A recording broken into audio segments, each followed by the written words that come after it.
الحمد لله نحمده ونستعينه ونستغفره ونؤمن به ونتوكل عليه ونعوذ بالله من شرور أنفسنا ومن سيئات أعمالنا من يهده الله فلا مضل له ومن يضلله فلا هادي له وأشهد أن لا إله إلا الله وحده لا شريك له وأشهد أن محمدًا عبده ورسوله أما بعد فإن خير الحديث كتاب الله وخير الهدي هدي محمد صلى الله عليه وسلم وشر الأمور محدثاتها وكل محدثة بدعة وكل بدعة ضلالة وكل ضلالة في النار. أعوذ بالله من الشيطان الرجيم. بسم الله الرحمن الرحيم.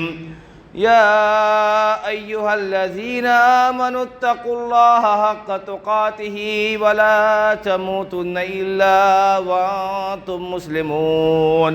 وقال الله تبارك وتعالى في موضع آخر: يا أيها الذين آمنوا أطيعوا الله والرسول وأولي الأمر منكم.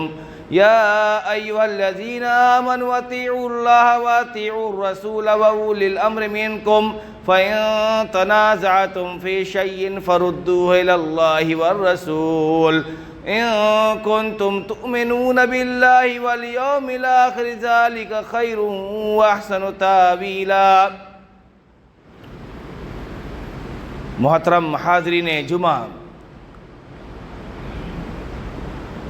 میرے اسلامی بھائیوں، تمام طرح کی حمد و ثنا، کبریائی اور بڑائی کے لائق صرف اور صرف اللہ تبارک و تعالیٰ کی ہی ذات ہے، جو ہم سب کا خالق ہے، اس پورے کائنات کا رب ہے۔ وہ اپنی الوہیت میں، ربوبیت میں تنہا ہے، اس کا کوئی شریک نہیں، اس کا کوئی پارٹنر نہیں۔ وہ ہر عیب اور نقائص سے پاک ہے۔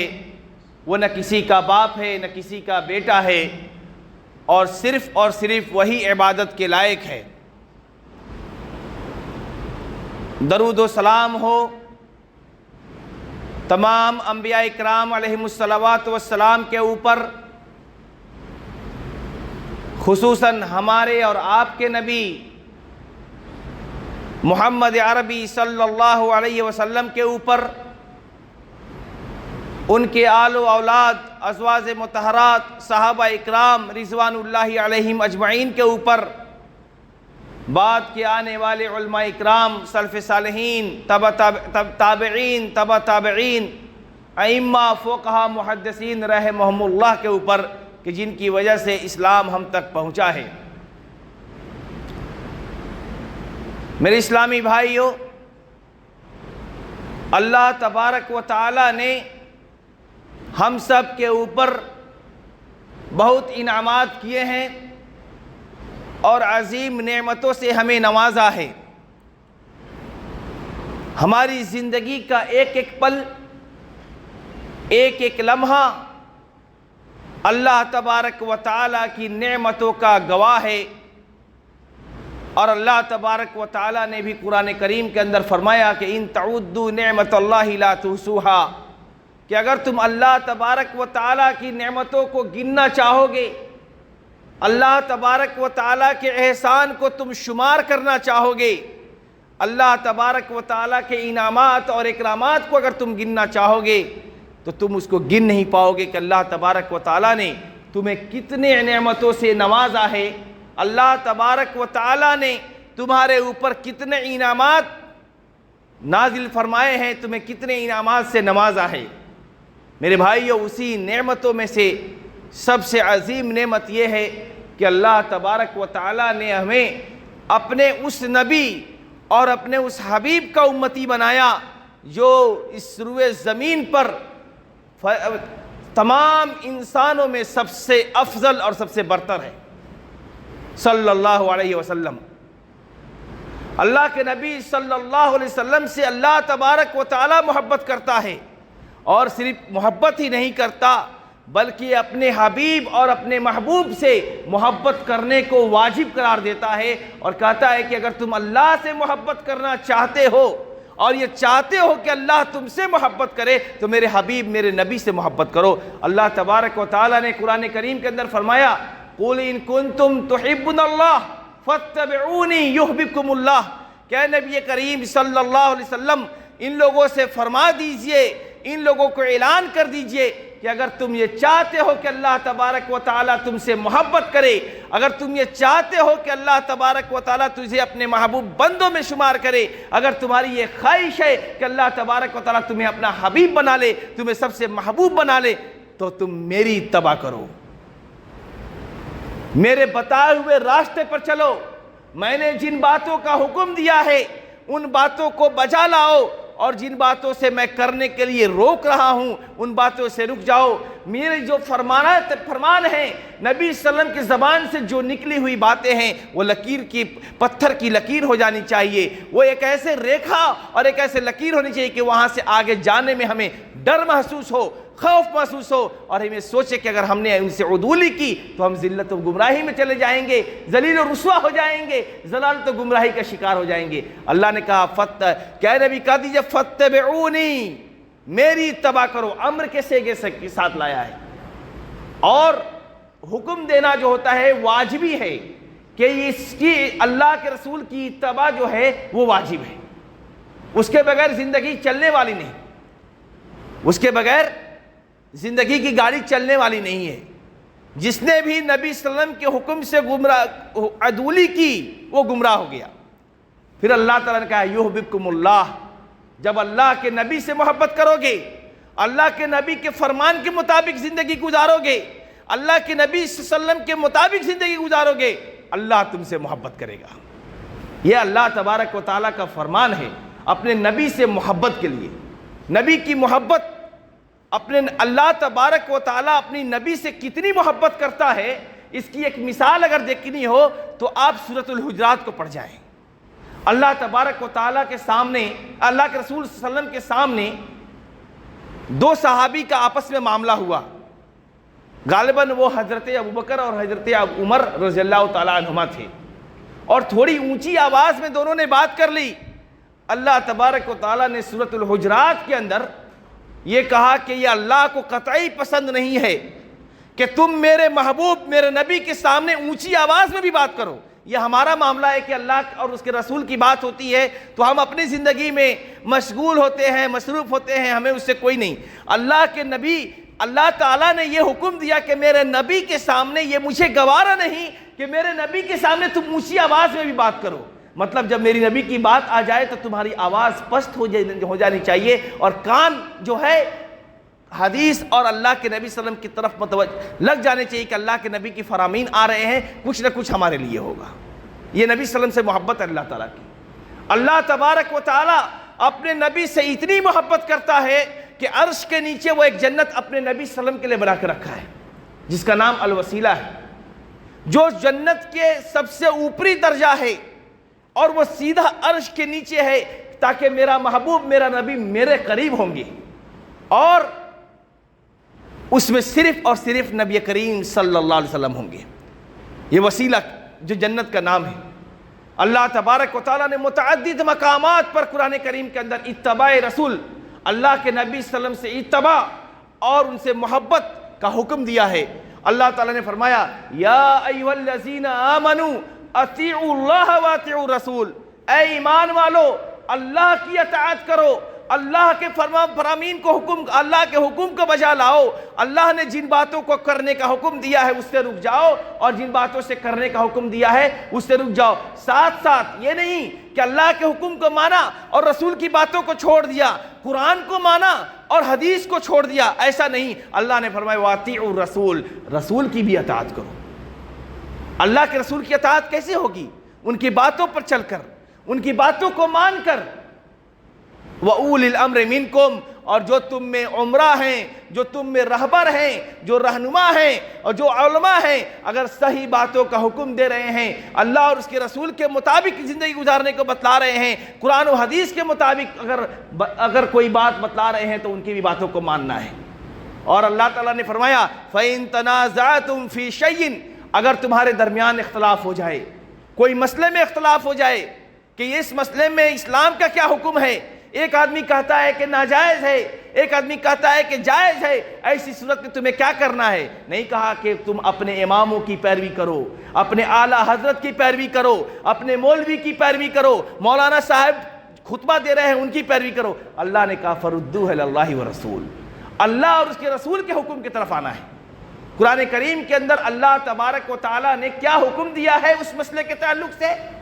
اگر اس میں مل جائے تو ٹھیک ہے، نہیں تو رسول اللہ صلی اللہ علیہ وسلم نے کیا حکم دیا اس کو ماننا ہے، اس کو ماننا ہے۔ ان کنتم تؤمنون باللہ والیوم الآخر، اگر تم اللہ پر ایمان رکھتے ہو اور آخرت پر۔ اگر ایسا شخص، جو آدمی اللہ اور اس کے رسول کو چھوڑ کر اپنے مسلک، اپنے امام، اپنے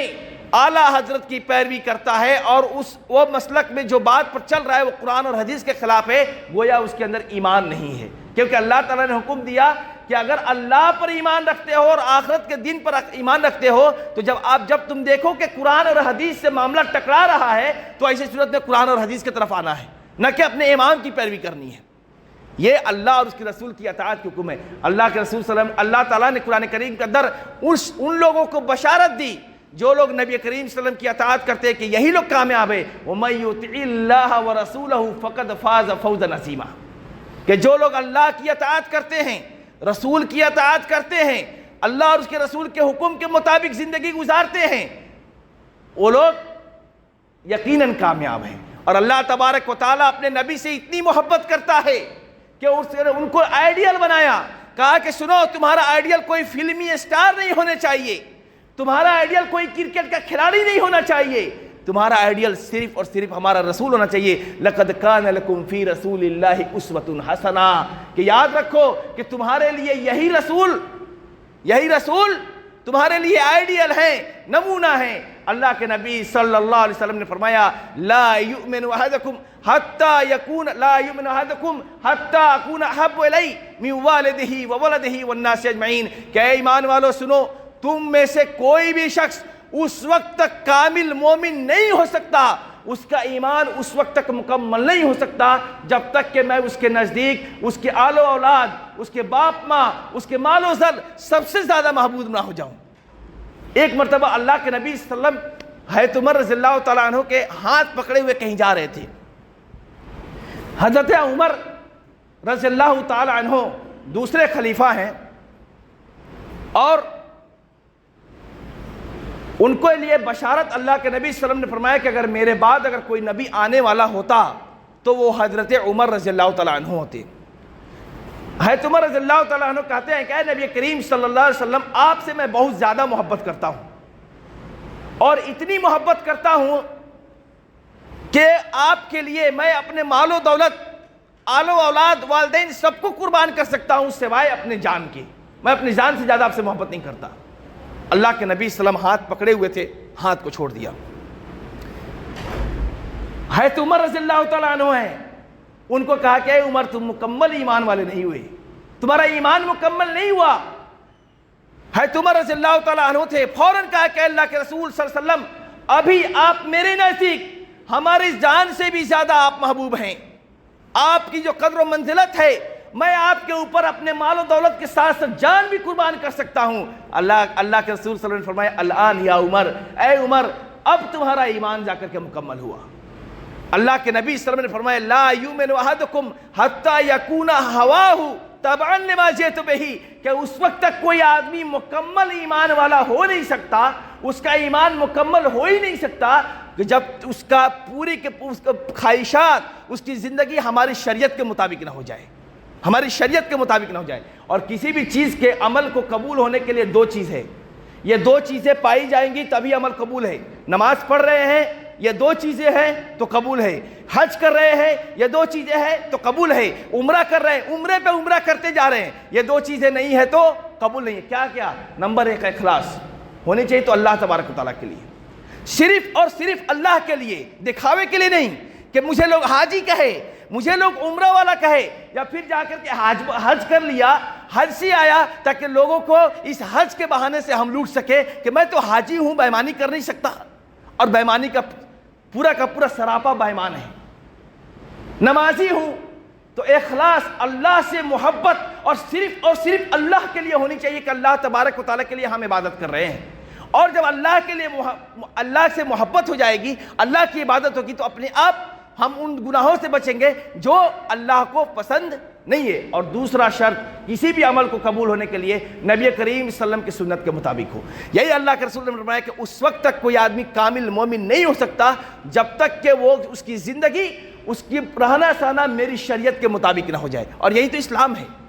یہی اسلام ہے۔ اور اسی چیز پر چل کر کے، اسی اسلام پر چل کر کے صحابہ اکرام سرخرو ہوئے۔ ایسے ہی نہیں کہ وہ نبی کریم صلی اللہ علیہ وسلم کے ساتھی تھے، نبی کریم صلی اللہ علیہ وسلم کے زمانے میں ہم جیسے لوگ تھے، پیدا ہوئے اور اللہ تعالیٰ نے رضی اللہ عنہم ورضوا عنہ کہ اللہ ان سے راضی اور وہ اللہ سے راضی، یہ بہت بڑا سرٹیفکیٹ ہے۔ کوئی آدمی، اگر آپ کو کوئی آدمی آ کے بشارت دے کہ آپ سے اللہ تعالیٰ راضی ہے، یعنی اللہ آپ سے ناراض نہیں ہونے والا، یہ کتنی بڑا سند ہے، کتنی بڑی سند ہے، اور کتنا بڑا سرٹیفکیٹ ہے کہ آپ سے کوئی اللہ کی رضامندی کے سرٹیفکیٹ مل جائے۔ یہ ایسے ہی نہیں آیا، صحابہ اکرام نے اس پر چل کر کے دکھایا اور نبی کریم صلی اللہ علیہ وسلم سے محبت کی۔ اور یہ محبت ایسی تھی کہ حضرت ابوبکر صدیق رضی اللہ تعالیٰ عنہ کے پاس کفار و مشرکین آئے اور کہا کہ اے ابوبکر صدیق رضی اللہ تعالیٰ عنہ، آپ کا ساتھی کیسی باتیں کرتا ہے، بہکی بہکی باتیں کرتا ہے۔ وہ کہتا ہے، پہلے تو انہوں نے ایسے پوچھا کہ اگر بتاؤ کوئی آدمی یہ کہے کہ میں رات بھر میں فلسطین جا کر کے وہاں سے آیا ہوں تو کیا تم اس بات کو مانو گے؟ حضرت ابوبکر صدیق رضی اللہ تعالیٰ عنہ نے کہا کہ قطعی میں نہیں مان سکتا، کیونکہ یہاں سے فلسطین اتنا دور، وہ بھی وہاں سے آسمان پر جانا، یہ کون سی باقی باتیں کرے گا؟ حضرت ابوبکر صدیق رضی اللہ تعالیٰ عنہ کو جب کفار و مشرکین نے یہ کہا کہ اب تم بتاؤ کہ تمہارا ساتھی محمد صلی اللہ علیہ وسلم یہ باتیں ایسی باقی باتیں کر رہے ہیں، تم کیا اس بات پر یقین کرو گے؟ قربان جائیے حضرت ابوبکر صدیق رضی اللہ تعالی عنہ پر جیسے ہی محمد صلی اللہ علیہ وسلم کا نام آیا ویسے ہی آواز پست ہو گئی اور کہا کہ اگر یہ بات محمد صلی اللہ علیہ وسلم کہہ رہے ہیں تو میں ان کے اوپر کوئی باتوں پر اپنی جان کو قربان کر رہا ہوں، میرے ماں باپ ان کے اوپر قربان، اگر محمد ایسا کہہ رہے ہیں تو ان کی بات 100% درست ہے۔ یہ صحابہ کی محبت تھی۔ حضرت زید بن دثنہ رضی اللہ تعالی عنہ کو کفار و مشرکین نے پکڑ لیا اور پکڑنے کے بعد الٹا لٹکانے کے بعد ناک میں دھوئیں دینے لگے۔ کہا کہ بتاؤ، تم سوچو، تصور کرو کہ اگر اسی جگہ پر جیسے تم کو ہم لٹکائے ہوئے ہیں ایسا ہی اگر محمد کو لٹکائے ہوئے تھے صلی اللہ علیہ وسلم تو تمہیں کیسا احساس ہوتا؟ حضرت زید بن دثنہ رضی اللہ تعالی عنہ نے کہا کہ تم لٹکانے کی بات کرتے ہو، تم ناک میں دھواں دینے کی بات کرتے ہو، ارے ہمارے حبیب محمد عربی صلی اللہ علیہ وسلم سے تو یہ اتنی محبت کرتے ہیں کہ ہمیں یہ قطعی گوارا نہیں کہ ان کے پاؤں میں ایک کانٹا بھی چبھے، اور تم تو لٹکانے کی بات کرتے ہو۔ جب 3 سالوں تک کفار و مشرکین نے مکہ میں مسلمانوں کا بائیکاٹ کیا، ان سے خرید و فروخت کر دیا، سوچے سماج کے اندر آپ ہو اور سماج یہ فیصلہ کر لے کہ ان سے نہ بات کرنی ہے نہ ان سے معاملات کرنے ہیں، کچھ دنوں کے بعد جب آپ کے بچے بھوک سے مل ملاتے ہوئے نظر آئیں گے، ہمارا اور آپ جیسا آدمی ٹوٹ جائے گا، کمزور ہو جائے گا، باطل کے سامنے جھک جائے گا۔ لیکن وہ صحابہ اکرام تھے جنہوں نے اللہ اور اس کے رسول کی محبت میں خود کو تپایا، جلایا، تب جا کر کے رضی اللہ عنہم کا سرٹیفکیٹ ملا ہے۔ 2 سالوں تک جب یہ مقاطعات، جب یہ تعلقات جب توڑے گئے، سینے سے دودھ غائب، ماں کے سامنے بچے بلک بلک کر کے بھوک سے مر گئے، لیکن ماؤں نے آنکھوں سے قطرے تو جاری ہوئے، لیکن ماؤں نے یہ نہیں کہا اپنے خاوندوں سے کہ جاؤ کفار و مشرکین کی بات کو قبول کر لو، میرے بچے مر رہے ہیں، ہم ایسے اسلام کو ہم نہیں مانتے۔ نعوذ باللہ، یہ وہ صحابہ اکرام تھے۔ حضرت یاسر رضی اللہ تعالیٰ عنہ دوڑے ہوئے آتے ہیں، اللہ کے نبی صلی اللہ علیہ وسلم سے کہتے ہیں اے نبی کریم صلی اللہ علیہ وسلم، یہ لوگ اتنا مارتے ہیں برداشت نہیں ہوتا، اے اللہ کے نبی صلی اللہ علیہ وسلم کچھ تو بتائیے، اب ہمارا جسم کا کوئی بھی حصہ باقی نہیں ہے جہاں پر ان مردودوں کا زخم نہیں حضرت یاسر رضی اللہ تعالیٰ عنہ کو اللہ کے نبی صلی اللہ علیہ وسلم نے فرمایا اصبروا یا آل یاسر، اے یاسر کے گھر والوں صبر کرو صبر کرو، فإن موعدکم الجنہ، تمہارے لیے تمہارا ٹھکانہ جو ہے وہ جنت ہے۔ اور کچھ دنوں کے بعد ہی ان کی وائف کو، ان کی بیوی حضرت سمیہ بنت خیاط رضی اللہ تعالیٰ عنہ کو ابو جہل نے ایسی برچھی ماری کہ اسی سے شہید ہو گئی، اور اسلام کی سب سے پہلی شہیدہ ہے۔ تو میرے بھائی اور صحابہ اکرام نے اسی اللہ کے رسول صلی اللہ علیہ وسلم کی محبت میں خود کو تپایا، اور ایسے تپایا کہ ایک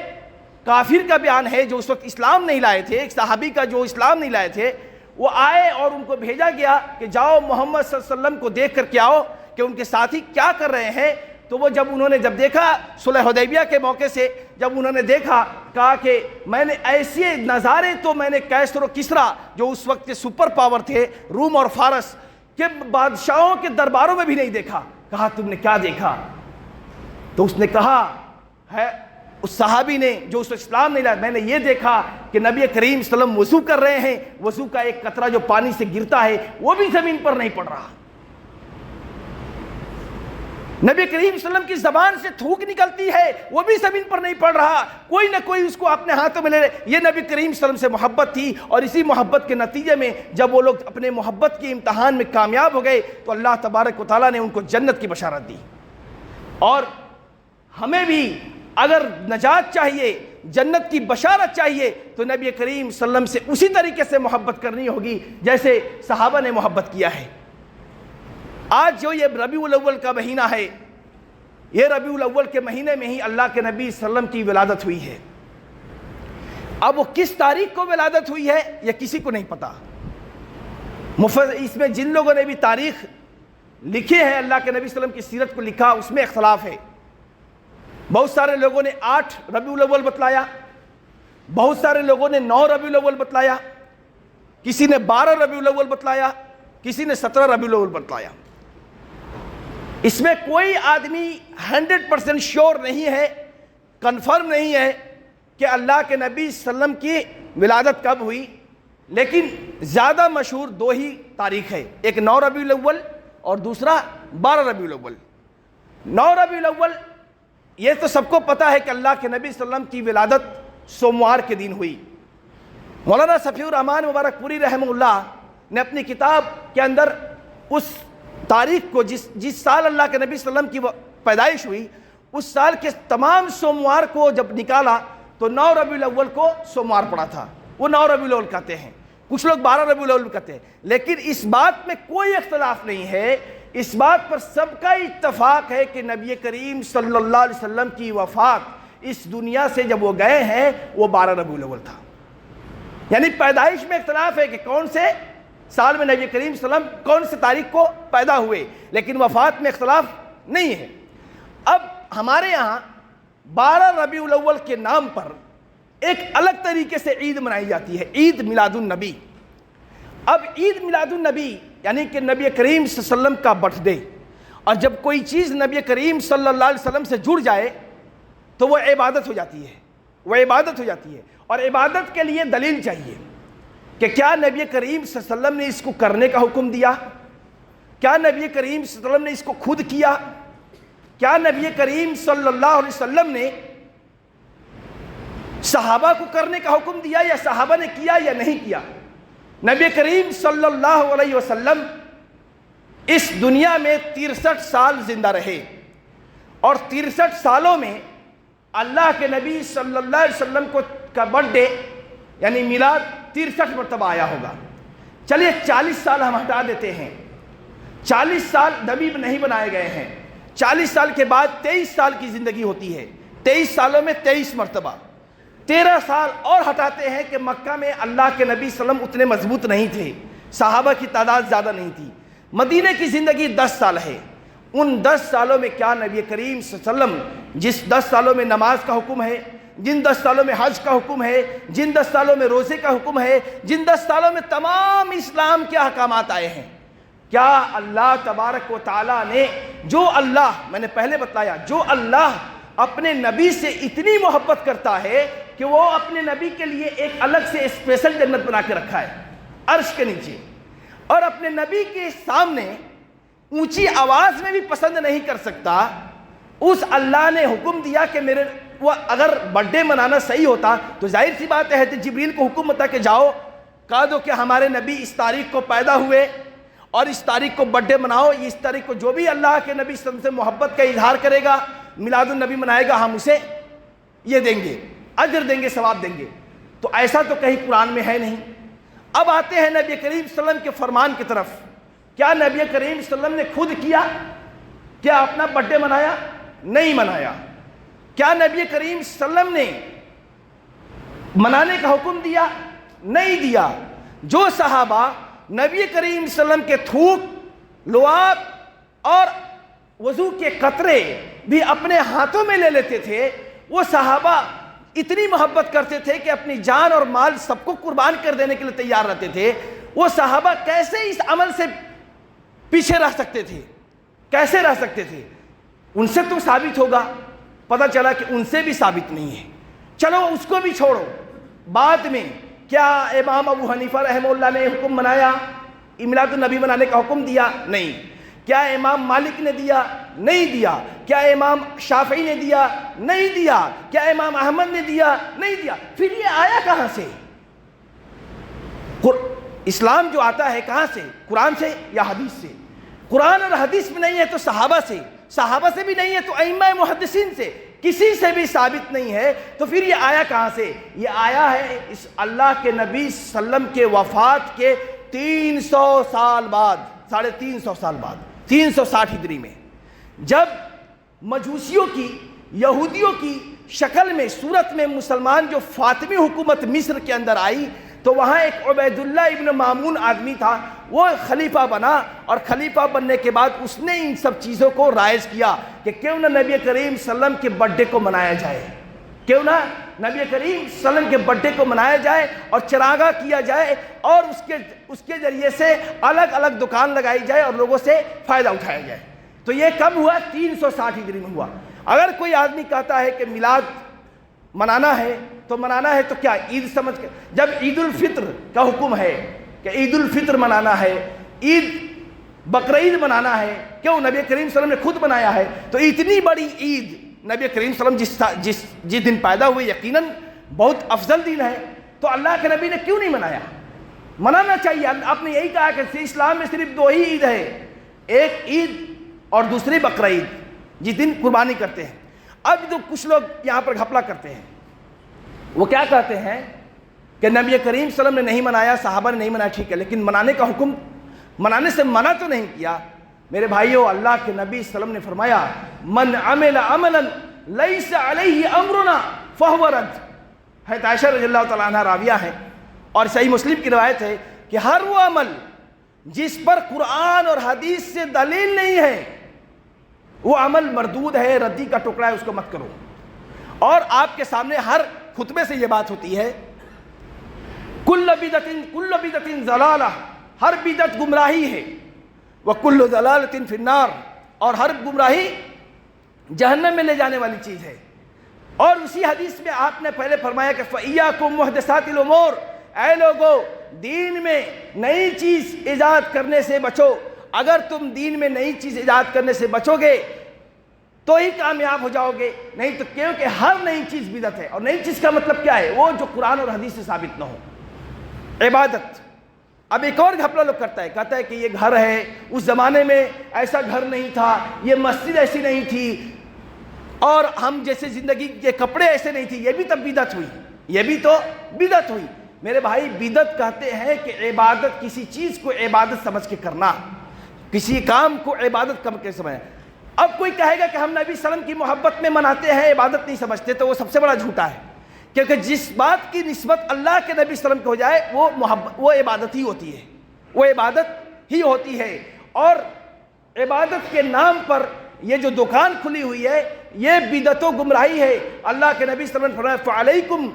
بسنتی وسنت الخلفاء الراشدین، کہ یاد کرو جب معاملہ بہت حالات بگڑ جائیں گے، آنے والے زمانے میں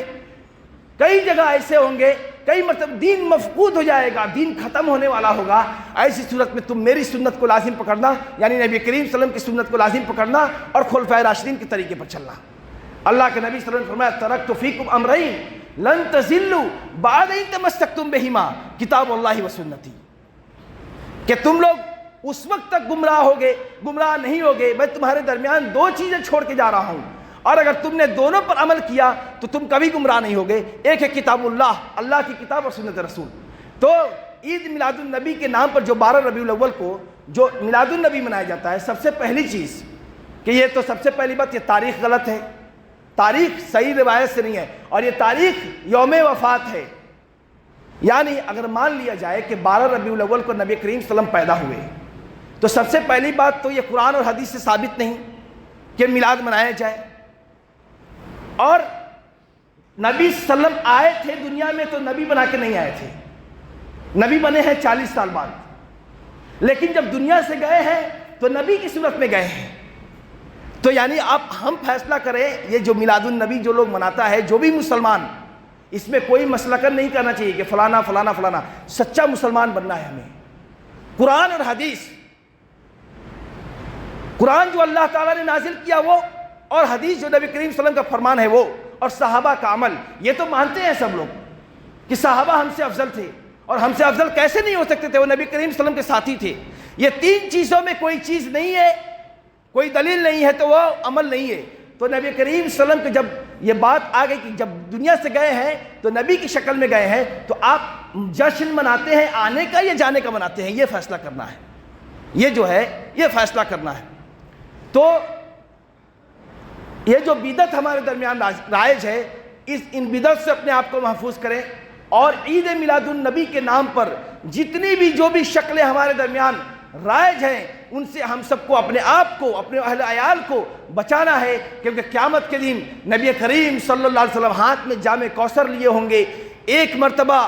کوئی اس سے پی لے گا، کبھی پیاسا نہیں ہوگا۔ ان کے سامنے کچھ لوگ جائیں گے، فرشتے ان کو دور بھگائیں گے، نبی کریم صلی اللہ علیہ وسلم کہیں گے آنے دو، یہ میری امت کے لوگ ہیں۔ نبی کریم صلی اللہ علیہ وسلم سے کہا جائے گا کہ آپ کو نہیں معلوم کہ یہ لوگ آپ کے جانے کے بعد آپ کے دین میں کتنی نئی نئی چیزیں ایجاد کر لی تھی، اس لیے تو نبی کریم صلی اللہ علیہ وسلم کہیں گے سوکن بھگاؤ، دھتکارو اس کو، دور بھگاؤ۔ سوچے کہ قیامت کے دن جب نفسی نفسی کا عالم ہوگا اور نبی کریم صلی اللہ علیہ وسلم اس دن دھتکار دیں گے تو ہمارا تو معاملہ ہی خراب ہو جائے گا۔ اس لیے میرے بھائیوں، کوئی بھی عمل کرنے سے پہلے یہ سوچنا ہے کہ کیا یہ قرآن میں ہے یا نہیں، حدیث میں ہے یا نہیں۔ اگر ہے تو کرنا ہے، اگر نہیں ہے تو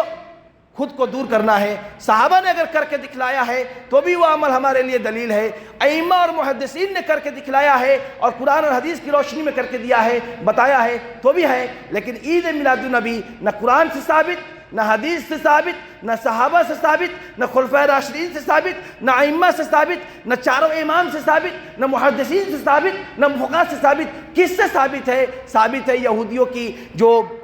یہودیوں کی جماعت جو مسلمانوں کی شکل میں فاطمی حکومت جو مصر میں آئی تھی، ان لوگوں نے کیا تھا۔ نبی کریم صلی اللہ علیہ وسلم کے مرنے کے 350 سال بعد 361 ہجری میں کیا تھا، اور اسی چیز کو ہم لوگ ڈھو رہے ہیں، اور عید میلاد النبی کے نام پر رات بھر جگتے ہیں اور اپنے اعمال کو بیکار کرتے ہیں۔ اللہ تبارک و تعالیٰ سے دعا ہے کہ اللہ تبارک و تعالیٰ ہم تمام لوگوں کو نبی کریم صلی اللہ علیہ وسلم سے سچی محبت کرنے کی توفیق عطا فرمائے، ہمیں اللہ کے نبی صلی اللہ علیہ وسلم کے بتائے ہوئے راستے پر چلنے کی توفیق عطا فرمائے، ہمیں اللہ اور اس کے رسول کے مطابق زندگی گزارنے کی توفیق عطا فرمائے، ہمیں قرآن اور حدیث کے مطابق زندگی گزارنے کی توفیق عطا فرمائے۔ اللہ تبارک و تعالی ہمیں حرام مال سے بچائے، حلال روزی کمانے کی توفیق عطا فرمائے۔ اللہ تبارک و تعالی ہمیں